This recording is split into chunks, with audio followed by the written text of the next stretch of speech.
पद्मश्री पुरस्कारासाठी बाबासाहेब पुरंदरेंच्या नावाची शिफारस होण्याची शक्यता आहे। बाबासाहेबांच्या कार्याची सर्व माहिती केंद्रीय गृहमंत्रालयाने मागवली आहे आणि त्या संदर्भात केंद्राने शिवसेना खासदार राहुल शेवाळे यांना पत्रही पाठवलंय। बाबासाहेब पुरंदरे यांना पद्मश्री पुरस्कार देण्यात यावा अशी मागणी शिवसेना खासदार राहुल शेवाळे यांनी 1 मे 2015 महाराष्ट्र दिनी या दिवशी केली होती आणि केंद्रीय गृहमंत्रालयाकडे ही माहिती होती। त्या संदर्भात या हालचाली सुरू आहेत आणि या संदर्भात आमचे प्रतिनिधी दिनेश दुखंटे यांनी राहुल शेवाळे यांच्याशी केलेली ही बातचीत पाहूया।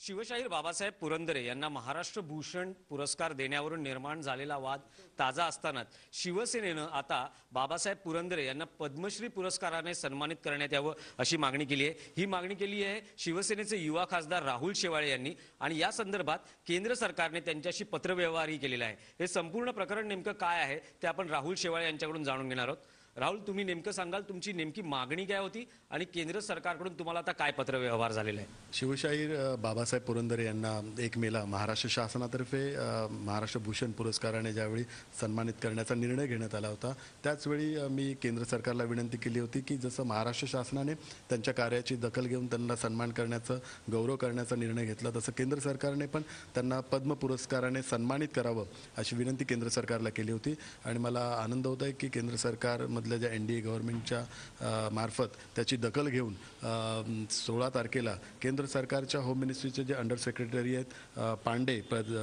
प्रदीप पांडे यांनी मला पत्र दिलेलं आहे की पद्म पुरस्काराकरता ज्या कायदेशीर प्रक्रिया आहेत त्या पूर्ण करण्याकरता आपण ह्या फॉर्मॅटनुसार आदरणीय बाबासाहेब पुरंदरे यांची माहिती 800 शब्दांमध्ये द्यावी आणि तशी ती माहिती केंद्र सरकारकडे मी सबमिट केलेली आहे। लवकरच ह्या सर्व पद्म पुरस्काराच्या ज्या पूर्तता आहेत त्यांचे निकष आहेत ते आता पूर्ण झालेले आहेत। या संदर्भात केंद्र सरकार एक उचित निर्णय घेतील आणि मला विश्वास आहे केंद्र सरकारतर्फे पण जसं महाराष्ट्र शासनाने त्यांच्या कार्याचा सन्मान केला तसं केंद्र सरकार पण त्यांच्या कार्याचा सन्मान करतील।